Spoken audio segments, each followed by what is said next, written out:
दोस्तों इस वीडियो के साथ हम एक नया चैप्टर स्टार्ट कर रहे हैं जिसको हम बोलते हैं केंजियन एम्प्लॉयमेंट थ्योरी। तो केंजियन माइक्रो इकोनॉमिक्स जो है, मतलब केंजियन की जो पूरी की पूरी अप्रोच है वो हम आपको समझाने की कोशिश करेंगे। और बच्चों, इससे पहले हमने क्लासिकल मैक्रो इकोनॉमिक्स अप्रोच के बारे में काफ़ी सारी डिटेल में आपको वीडियो समझाई हुई है। तो देखिए, क्लासिकल अप्रोच जो है वो फ्री मार्केट इकोनॉमी पर बेस्ड था, यानी कि एक तरीके से आप कह सकते हो कि मार्केट मैकेनिज्म में किसी भी तरीके की गवर्नमेंट इंटरफेयर नहीं होना चाहिए। लेकिन 1929 में एक डीप डिप्रेशन आया अमेरिका में, इंग्लैंड में और भी कई सारे यूरोपियन कंट्री में ये डिप्रेशन आया, जिसकी वजह से एक नए विचार को जन्म दिया जिसको हम केंजियन मैक्रो इकोनॉमिक्स अप्रोच के नाम से जानते हैं। तो Keynesian macro economics approach physical policy के द्वारा रिसेशन को दूर करने की बात करती है। तो यहाँ से बच्चों हम अपना टॉपिक स्टार्ट करते हैं, और अपने टॉपिक को स्टार्ट कराएं उससे पहले मैं आपको बता देता हूँ कि हम इकोनॉमिक्स के कई सारे कोर्सेज चलाते हैं, जिसमें यूजीसी नेट का है, इसके अलावा यूपीएससी का है, इंडियन इकोनॉमिक सर्विसेज के हैं, एम इकोनॉमिक्स है, जैम है, इसके अलावा इकोनॉमिक्स ऑनर्स और एम इकोनॉमिक्स के अलावा पीजीटी इकोनॉमिक्स और भी कई तरह के कोर्सेज बनाते हैं। तो ये आपको सारे के सारे कोर्स हमारी एप्लीकेशन विष्णु इकोनॉमिक्स स्कूल में मिल जाएंगे।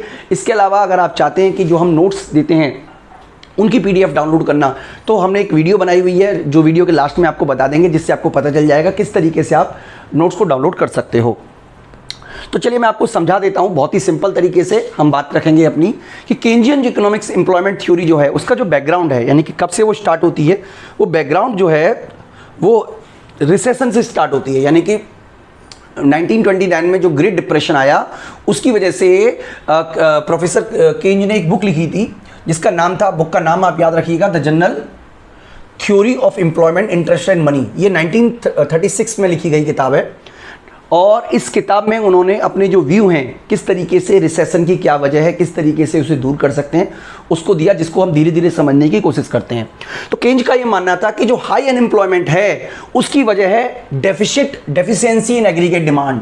अब देखिए, डेफिशिएंसी एग्रीगेट डिमांड ये है, ये सेके मार्केट लॉ का विरोध है। सेका मार्केट लॉ क्या कहता है? सेका मार्केट लॉ कहता है कि जितनी आपकी सप्लाई होगी उतनी ही डिमांड हो जाएगी, यानी किसी भी तरीके से ओवर प्रोडक्शन जैसी समस्या पैदा नहीं होगी। लेकिन उन्होंने बताया कि जो अनएम्प्लॉयमेंट है उसकी वजह ही यही है कि जितनी सप्लाई की गई है उतनी डिमांड नहीं आई, यानी कि ओवर प्रोडक्शन हो गया, लेकिन जितना प्रोडक्शन किया गया उतना माल बिका नहीं, जिसकी वजह से अनएम्प्लॉयमेंट क्रिएट हुआ। तो पहली बात तो आप ये याद रखिएगा, नंबर 1, कि केंज का ये जो अप्रोच है ये सबसे पहले सेके मार्केट लॉ को विरोध करता है और बोलता है कि जो मार्केट में रिसेशन आ रहा है, जो अनएम्प्लॉयमेंट आ रही है, उसकी वजह है डेफिशिएंसी इन डिमांड। अब डेफिशिएंसी इन डिमांड क्यों है? क्योंकि एडुकेट एग्रीगेट डिमांड नहीं है, यानी कि जितनी एग्रीगेट डिमांड की रिक्वायर्ड है, एक्चुअल एग्रीगेट डिमांड उससे कम है। यानी कि आपको चाहिए, यानी कि जो रिक्वायर्ड एग्रीगेट डिमांड है, लेकिन की तुलना में जो एक्चुअल एग्रीगेट डिमांड है ये लेस देन है, ये लेस है। यानी कि जितनी एग्रीगेट डिमांड की जरूरत है वास्तव में एग्रीगेट डिमांड उससे कम है। इसीलिए केंज ने अपनी पूरी की पूरी पॉलिसी में गवर्नमेंट इंटरवेंशन की बात की। गवर्नमेंट ने बताया कि किस तरीके से गवर्नमेंट जो है वो आपके रिसेशन को दूर करने में मदद कर सकती है, जिसके बारे में हम आने वाले इसी वीडियो में बच्चों आपसे डिस्कस करेंगे। तो आपको वीडियो को आगे डिटेल बताएं उससे पहले आप ये मान लीजिए कुछ अजम्पशन से। नंबर 1, परफेक्ट कंपटीशन है, इसके अलावा क्लोज इकोनॉमी है। क्लोज इकोनॉमी का मतलब है किसी भी तरीके से केंज ने जो इंटरनेशनल ट्रेड है उसको शामिल नहीं किया। हालांकि जो केंज के फॉलोअर हैं उन्होंने इस पूरी की पूरी थ्योरी को 4 सेक्टर इकोनॉमी में भी, यानी कि ओपन इकोनॉमी में भी लागू किया। इसके अलावा डिमिनिशिंग मार्जिनल प्रोडक्टिविटी है, यानी कि जैसे जैसे आप ज़्यादा से ज़्यादा लेबर का यूज़ करते हो, या तो जो मशीन है वो क्योंकि फिक्स रहती है, इसलिए जो मार्जिनल प्रोडक्टिविटी है लेबर की वो घटती चली जाती है। इसके अलावा labour has money inclusion. Labour money inclusion का क्या मतलब हुआ कि लेबर चाहे मतलब अपनी सैलरी को कम करने को तैयार नहीं होगा, चाहे कीमतें बढ़ने से भी सैलरी घटती है उसके लिए तो वो तैयार हो जाता है, लेकिन अपनी सैलरी घटाने को तैयार नहीं होता। मान लीजिए, सपोज कीजिए कि मान लीजिए मेरी सैलरी 10,000 रुपये है, और मान लीजिए जो महंगाई इन्फ्लेशन है वो 5% है। अब इन्फ्लेशन 5% से बढ़कर 10% हो जाए तो डेफिनेटली मेरी जो सैलरी है, रियल वेज है, वो घटेगा। लेकिन मैं इसके लिए तो तैयार हो जाऊंगा कि इन्फ्लेशन 10% रहे, लेकिन कोई मेरी सैलरी में अगर 100 रुपये भी घटा देगा तो मैं इसके लिए तैयार नहीं हूँगा। तो ये मनी इंक्लूजन है, तो ये आप याद रखिएगा। इसके अलावा हम ये मान के चल रहे हैं कि अंडर डेवलपमेंट एम्प्लॉयमेंट पॉसिबल है, यानी कि केंज ने एक नया विचार दिया जो अंडर एम्प्लॉयमेंट इक्विलिब्रियम की बात करता है, यानी कि फुल एम्प्लॉयमेंट हो जरूरी नहीं है, अंडर एम्प्लॉयमेंट भी हो सकता है। और इंटरेस्ट रेट जो है वो मॉनेटरी फैक्टर पे बेस्ड है। तो ये सारी की सारी एजम्पशंस को हम आगे लेके चलते हैं और आप बच्चों को समझाते हैं किस तरीके से केंज ने अपनी थ्योरी को समझाने की कोशिश की। तो केंज ने अपने एम्प्लॉयमेंट थ्योरी को समझाने के लिए एक नए वर्ड का यूज़ किया जिसको बोलते हैं इफेक्टिव डिमांड। जो इफेक्टिव डिमांड का कंसेप्ट हम समझाएंगे आप बच्चों को। तो इफेक्टिव डिमांड वो कंडीशन होती है जहां पर एग्रीगेट डिमांड और एग्रीगेट सप्लाई बराबर होती है, यानी कि जिस केस में एग्रीगेट डिमांड एग्रीगेट सप्लाई बराबर होती है उसको उन्होंने इफेक्टिव डिमांड यूज किया। यानी कि इफेक्टिव डिमांड क्या है? इफेक्टिव डिमांड एम्प्लॉयमेंट का वो लेवल है जहां पर एग्रीगेट डिमांड एग्रीगेट सप्लाई बराबर होती है। इफेक्टिव डिमांड जो है जिस समय आप कह सकते हो एक तरीके से इफेक्टिव डिमांड क्या है? इफेक्टिव डिमांड देखिए यहाँ पे आपको एक टेबल के थ्रू समझाने की कोशिश की गई है। इफेक्टिव डिमांड का मतलब है aggregate demand equal to aggregate supply, ये इफेक्टिव डिमांड है। ठीक है, मैं इसको पहले पेन चेंज कर लेता हूँ। ये देखिए इफेक्टिव डिमांड क्या है? जहां पर एग्रीगेट डिमांड और एग्रीगेट सप्लाई बराबर हो, यानी कि इफेक्टिव डिमांड इससे मिलकर बनी है। अब हम ये मान के चल रहे हैं, देखिए मान के चल रहे हैं कि सपोज कीजिए कि फुल एम्प्लॉयमेंट के लिए फुल एम्प्लॉयमेंट लेवल जो है, फुल एम्प्लॉयमेंट लेवल जो है वो तब होता है जब एग्रीगेट सप्लाई जो है वो 100 होती, ये फुल एम्प्लॉयमेंट लेवल होता। लेकिन एक्चुअल में एग्रीगेट डिमांड जो है वो एग्रीगेट सप्लाई और एग्रीगेट डिमांड 40-80 पे बराबर है। यानी कि एग्रीगेट डिमांड जो है वो कितनी आई है? एक तरीके से आप कह सकते हो एक तरीके से एग्रीगेट डिमांड जो आई है वो 40 से 80 आई है। इसका मतलब बच्चों ये हुआ कि यहां पे जो डेफिशिएंसी है, डेफिशिएंसी जो है वो 20 की है। यानी कि 20 अगर होता एग्रीगेट डिमांड और होता तो हमारा फुल एम्प्लॉयमेंट लेवल को अचीव कर सकते थे। इसका मतलब यहाँ पे फुल एम्प्लॉयमेंट नहीं है, क्योंकि जो हमारी एक्चुअल में जो डिमांड आ रही है वो कम आ रही है। इसकी वजह से इक्विलिब्रियम जो होगा वो कहलाएगा अंडर एम्प्लॉयमेंट। मैं आपको डायग्राम से भी समझाऊंगा बच्चों इसको।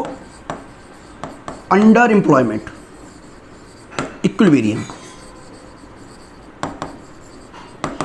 यानी कि इस केस में इक्विलिब्रियम आया लेकिन फुल एम्प्लॉयमेंट पे नहीं आया, क्योंकि फुल एम्प्लॉयमेंट अचीव करने के लिए आपको एग्रीगेट डिमांड चाहिए थी 100, लेकिन आपकी एक्चुअल में एग्रीगेट डिमांड 80 आई है। इसका मतलब इस केस को हम इफेक्टिव डिमांड कहेंगे, यानी कि आपकी जो इफेक्टिव डिमांड है वो 80 की है। तो इफेक्टिव डिमांड किस पे डिपेंड करती है? कंजम्पशन पे और इन्वेस्टमेंट पे। यानी कि जो हमारी एग्रीगेट डिमांड है it is the sum of consumption and investment, ये दो चीज़ों का सम है। ठीक है बच्चों, तो जो हमारा कंजम्पशन है वो डिपेंड करता है किस पर? यानी कंजम्पशन डिपेंड करता है प्रोपेंसिटी टू कंज्यूम पर और इनकम पर। इसका मतलब हम ये मान के चल रहे हैं कि जैसे जैसे हमारी इनकम बढ़ती है वैसे वैसे प्रोपेंसिटी टू कंज्यूम जो है वो घट जाती है। ये एज्यूम करके चल रहे हैं ये, यानी कि जैसे जैसे इनकम बढ़ती है लोग अपनी इनकम का ज़्यादा हिस्सा बचत करते हैं और कम हिस्सा खर्च करते हैं। क्लासिकल इकोनॉमिक्स तो ये मानते थे कि जितनी भी बचत है वो सबका सब निवेश हो जाता है, लेकिन इनका ये कहना था कि बचतकर्ता और निवेशकर्ता अलग अलग व्यक्ति होते हैं, इसलिए ये नहीं कहा जा सकता कि जितनी भी सेविंग होती है सबका सब इन्वेस्टमेंट हो जाता है। तो यहाँ पे हम ये बात कर रहे हैं कि जो कंजम्पशन का लेवल है वो घटेगा जैसे जैसे इनकम बढ़ेगी। साथ ही साथ हम ये मान के चल रहे हैं कि इनकम जो है वो कांस्टेंट रहती है।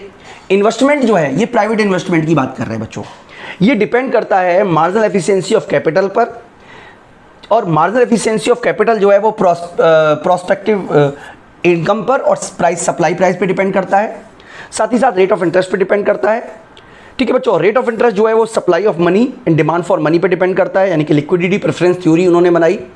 तो बच्चों उनका ये कहना था कि शॉर्ट रन में अगर आप बढ़ाना चाहो तो कंजम्पशन को तो बढ़ा नहीं सकते हो, क्योंकि कंजम्पशन तो ऑलरेडी ऑटोमेटिकली रिसेशन चल रहा है, और ना ही इन्वेस्टमेंट होता है क्योंकि प्राइवेट इन्वेस्टमेंट नहीं होता है। इसीलिए केंज की जो पूरी की पूरी थ्योरी है वो डिपेंड करती है गवर्नमेंट के डिमांड पर। यानी कि अगर यहाँ पे देखिए आप एग्रीगेट डिमांड C+I है ना, आप C बढ़ा पा रहे हो ना I बढ़ा पा रहे हो, तो इस केस में गवर्नमेंट का जो रोल है, यानी कि गवर्नमेंट का इफेक्टिव रोल यहाँ पे बहुत इंपॉर्टेंट होता है। यानी कि गवर्नमेंट चाहे तो ज़्यादा एक्सपेंडिचर करके, यानी कि यहाँ पे जो डेफिसिट डिमांड आई है इसमें अगर गवर्नमेंट इन्वेस्टमेंट कर दे या गवर्नमेंट एक्सपेंडिचर कर दे 20 का, तो इफेक्टिव डिमांड को बढ़ाया जा सकता है। तो यही बच्चों मैं आपको डायग्राम के थ्रू समझाने की कोशिश करता हूँ। देखिए हमने समझा सबसे पहले एग्रीगेट डिमांड क्या है। एग्रीगेट डिमांड जो होता है वो सी प्लस आई का जोड़ होता है। क्लास ये केंज का मानना था, ठीक है। हम सिंपल इकोनॉमी लेके चल रहे हैं। इसका मतलब एग्रीगेट डिमांड कर्व किस तरीके का होगा, मैं आपको बना के दिखा देता हूं, इस तरीके का, ठीक है। जैसे जैसे आप कह सकते हो एक तरीके का कि जैसे जैसे हमारी इनकम बढ़ती है वैसे वैसे, यहाँ पे एग्रीगेट डिमांड की हम बात कर रहे हैं, यानी कि सी प्लस आई का है। यहाँ पे एम्प्लॉयमेंट लेवल बात कर रहे हैं,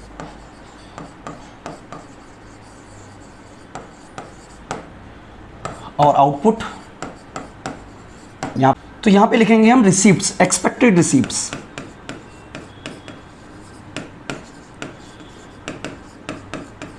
अब देखिए सबसे पहले हम बात करें एग्रीगेट डिमांड की, तो जैसा कि हमने आपको बताया सी प्लस आई का जोड़ होता है, तो इस तरीके का एग्रीगेट डिमांड आएगा। ये हमारी एग्रीगेट डिमांड है, यानी कि एक समय के बाद एग्रीगेट डिमांड धीरे धीरे धीरे धीरे घटती चली जाती है। अब एग्रीगेट डिमांड मैं आपको बाद में बनाऊंगा, एक मिनट। हाँ, पहले एग्रीगेट सप्लाई बना लेते हैं। तो ये मान लीजिए हमारा फुल एम्प्लॉयमेंट का लेवल है, ये वाला, ये हमारा फुल एम्प्लॉयमेंट का लेवल है।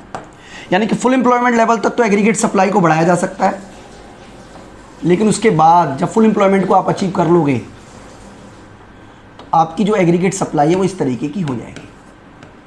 यानी कि इस लेवल के बाद आप, ये आपकी एग्रीगेट सप्लाई, यानी कि इस लेवल के बाद आप एम्प्लॉयमेंट के लेवल को नहीं बढ़ा सकते हो, क्योंकि ये ऑटोमेटिकली फुल एम्प्लॉयमेंट को अचीव कर चुका है। बात करें बच्चों एग्रीगेट डिमांड की, तो एग्रीगेट डिमांड देखिए इस तरीके का बनेगा, ये एग्रीगेट डिमांड है। और ये यहां पे देखिए ये वाला जो जगह है, ये वाला इस पॉइंट को इंटरसेक्ट कर रहा है, इसको इफेक्टिव डिमांड बोलेंगे, इफेक्टिव डिमांड।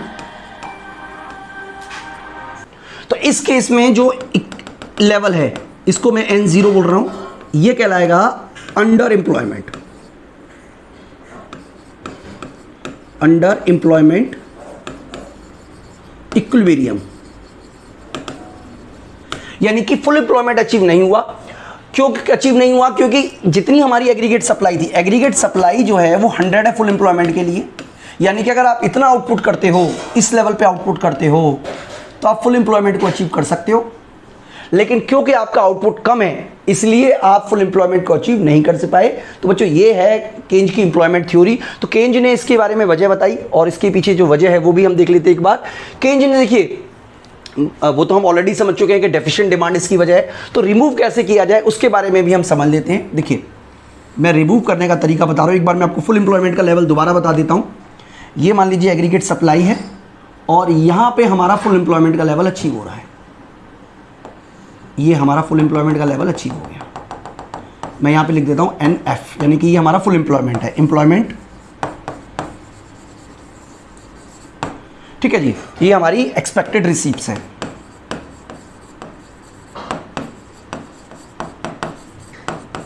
Expected receipts. अब मान लीजिए हमारा एग्रीगेट डिमांड का लेवल ये वाला है, तो इसका मतलब है कि ये हमारी अनएम्प्लॉयमेंट है, इसको हम ई बोल देते हैं। यानी कि ये जो है इफेक्टिव डिमांड ये वाली है। अब हमें क्या करना है, एम्प्लॉयमेंट के लेवल को बढ़ाने के लिए इफेक्टिव डिमांड के लेवल को बढ़ाना है। इफेक्टिव डिमांड किससे मिलकर बनी हुई है? Aggregate demand equal to C plus I. और आई भी दो लोग करते हैं, एक तो गवर्नमेंट करती है और दूसरा प्राइवेट सेक्टर करता है। अब वो कहना चाह रहे हैं कि भैया कंजम्पशन के लेवल को इंक्रीज करना पॉसिबल नहीं है, और क्योंकि ऑलरेडी रिसेशन चल रहा है इसलिए प्राइवेट सेक्टर का इन्वेस्टमेंट को बढ़ाना भी पॉसिबल नहीं है। यानी कि इस केस में गवर्नमेंट को अपना एक्सपेंडिचर बढ़ाना चाहिए, जिसको उन्होंने कहा ऑटोनोमस इन्वेस्टमेंट। ऑटोनोमस इन्वेस्टमेंट का मतलब है जो इनकम पे डिपेंड नहीं करता है। यानी कि अगर इस केस में गवर्नमेंट जो है वो एक्सपेंडिचर को बढ़ा दे, यानी कि इस एग्रीगेट डिमांड कर्व में अगर हम गवर्नमेंट का एक्सपेंडिचर जोड़ दें तो ये जो लाइन है ये ऊपर की तरफ चली जाएगी और ये फुल एम्प्लॉयमेंट के लेवल को अचीव कर लेंगे। इसका मतलब इसके अंदर गवर्नमेंट इन्वेस्टमेंट भी शामिल है, ये भी शामिल है। तो इस तरीके से Keynesian economics full employment level achieve करने की बात करती है बच्चों, और मैं उम्मीद करता हूं कि आपको अच्छी तरीके से कंसेप्ट समझ में आया भी होगा। इसके अलावा एक और बहुत ही इंपॉर्टेंट टॉपिक है जो हम अगली वीडियो में आपसे डिस्कस करेंगे, वो है केंज का जो व्यू है वेज रिजिडिटी के बारे में, यानी कि किस तरीके से उन्होंने बताया कि जो वेज रिजिडिटी की वजह से अनएम्प्लॉयमेंट होता है वो भी हम डिस्कस करेंगे। और मनी इल्यूजन आप कह सकते हो वो, और वेज रिजिडिटी बहुत ही बेसिक कंसेप्ट है केंजियन एम्प्लॉयमेंट थ्योरी के, वो आपको बच्चों हमारी एप्लीकेशन विष्णु इकोनॉमिक्स स्कूल में ही मिलेगा। इसके अलावा अगर आप हमारी सारी की सारी वीडियो देखना चाहते हैं तो आप हमारी ऐप को डाउनलोड कर सकते हैं। इसके अलावा अगर हमारे पीडीएफ नोट्स चाहते हैं तो हमने बच्चों आपको ऑलरेडी बताया हुआ है किस तरीके से आप वीडियो के माध्यम से, वो भी आप एक बार देख लीजिएगा। और इस वीडियो में इतना ही दोस्तों, थैंक यू। दोस्तों अगर आप वीडियो की में दी हुई पीडीएफ को डाउनलोड करना चाहते हैं तो आप हमारी application Vishnu economics school download कर लें। जब आप एप्लीकेशन डाउनलोड कर लोगे तो एज ए स्टूडेंट आपको रजिस्टर्ड होना है। उसके बाद आपको 3 डॉट दिख रही होंगी, इनको जब आप क्लिक करोगे तो आपको स्टडी मटेरियल का एक ऑप्शन दिखेगा। यहाँ पर आपको सारे के सारे नोट्स अवेलेबल हैं, आप चाहें तो इनको डाउनलोड कर सकते हैं।